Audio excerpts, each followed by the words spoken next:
কিয়ামতের দিন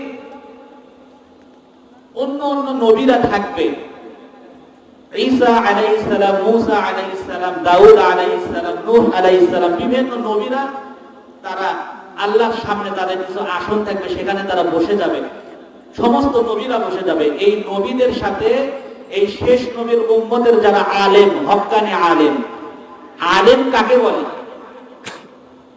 যে ব্যক্তি অনেক জানে সে কি আলেম? অনেক জানে কিন্তু আমল জিরো, ওই কি আলেম? ওই সবচেয়ে বড় জালেম। কথা বলে ঠিকই, কারণ সে অনেক কিছু জানে কিন্তু কোনো আমল করে না, তার শাস্তিও হবে দ্বিগুণ। শাস্তি কি হবে? দ্বিগুণ হবে। আর এই জন্য এই সমস্ত এরা দাবি করে আমরা আলেম, কিন্তু মূলত তারা জালেম। আর এই সমস্ত আলেমদের জন্য আজকে সমাজ নষ্ট হয়ে গেছে। কথা বলেন ঠিক?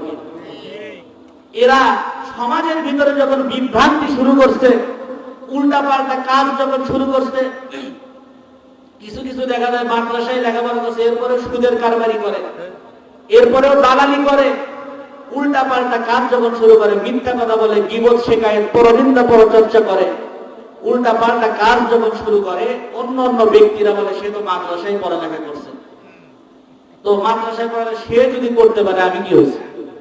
এরকম লোক আছে না? তাহলে সমাজটা নষ্ট করলো কারা? এই আলেম নামক জালেমেরা। কথা বলেন ঠিক? এদেরকে আলেম বললে গুনাহ হবে, আলেম বললে গুনাহ হবে।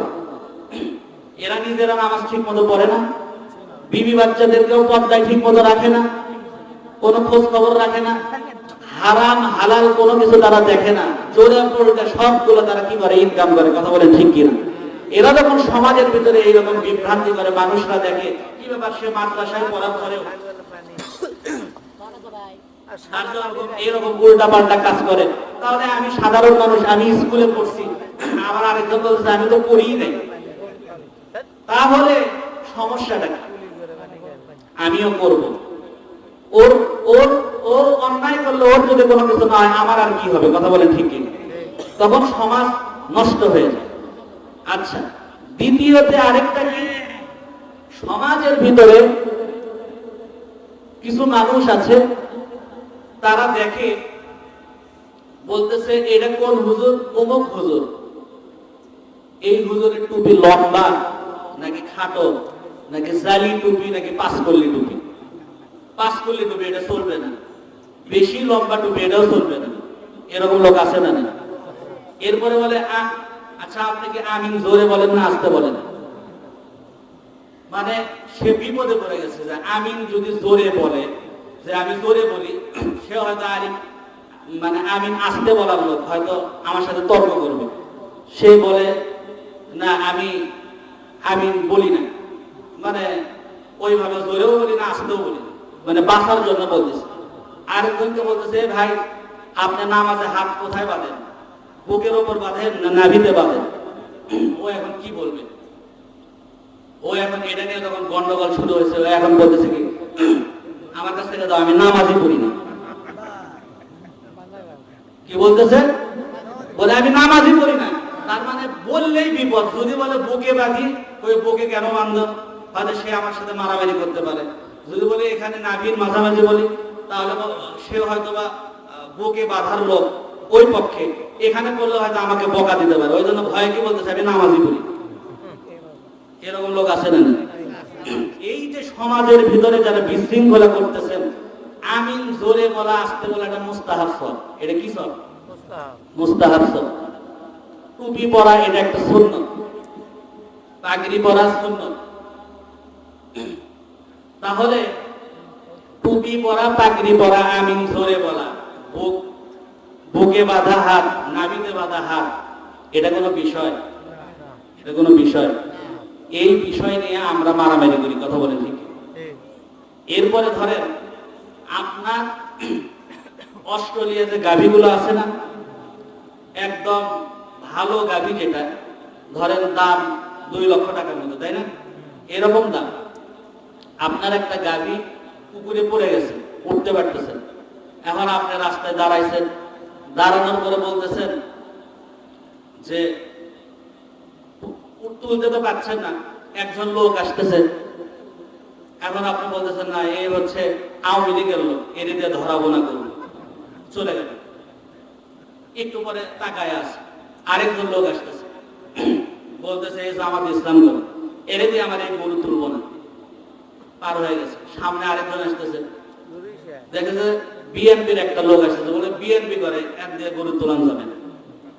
একটু পরে আরেকটা লোক আসতেছে, দেখে চরমোনাই করে, বলছে এর দিয়েও আমার গরু ধরবো না, কারণ সে চরমোনাই করে, পীর সাহেব, এর দিয়ে ধরান যাবে না। এখন আপনি বলেন আপনার এই গরু কি বাঁচবে না মরবে? বেঁচে থাকবে, আরো বেশি শক্তিশালী হবে নাকি? মারা যাবে। তাহলে এখন বলেন আমার গাভী মারা যাচ্ছে, আর আমি যদি এখন বিভাগ করি, আমি যদি বলি না এরে দিয়ে করবো না, এরে দিয়ে করবো না, তাহলে ওই গাভী থাকবে না মরবে? মারা যাবে। তাহলে মারা গেলে আপনার লস না লাভ? লস, ঠিক তো? তাহলে আমাদের মুসলমানদের ভিতর কেন এত দোলাদলি?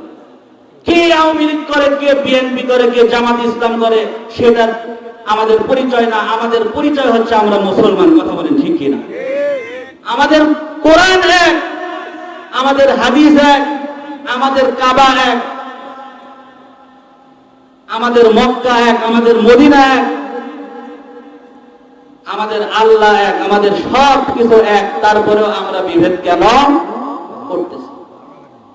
সাধারণ বিষয় নিয়ে আমরা মারামারি করি, কিন্তু নামাজ পড়ে না বেনামাজি, সুদ খায়, ঘুষ খায়, এই ব্যাপারে কোনো মাথা ব্যথাই নেই। ফরজ হুকুম লঙ্ঘন করতেছে, নামাজ পড়তেছে না।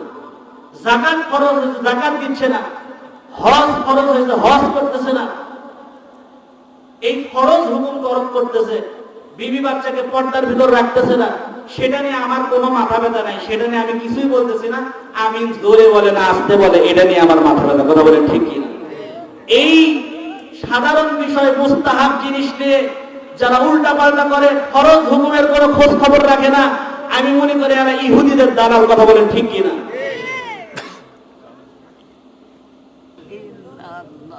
সুবহানাল্লাহ ওয়ালহামদুলিল্লাহ লা ইলাহা ইল্লাল্লাহ লা ইলাহা লা ইলাহা ইল্লাল্লাহ লা ইলাহা লা ইলাহা ইল্লাল্লাহ মুহাম্মাদুর রাসূলুল্লাহ সাল্লাল্লাহু আলাইহি ওয়াসাল্লাম। এই জন্য মুসলমান ভাইরা আমার, যখন আমরা সবাই আমরা মুসলমান, আমাদের ধর্ম ইসলাম, আমাদের ধর্ম এক, আমাদের নবী এক, আমাদের মক্কা এক, আমাদের মদিনা এক, এখানে বিতর্ক করার কোনো কি নাই, প্রয়োজন নাই। যদি আপনি বিতর্ক করেন, আপনারা আলাদা আলাদা যদি থাকেন, তাহলে ক্ষতিগ্রস্তের ভিতরে পড়বেন।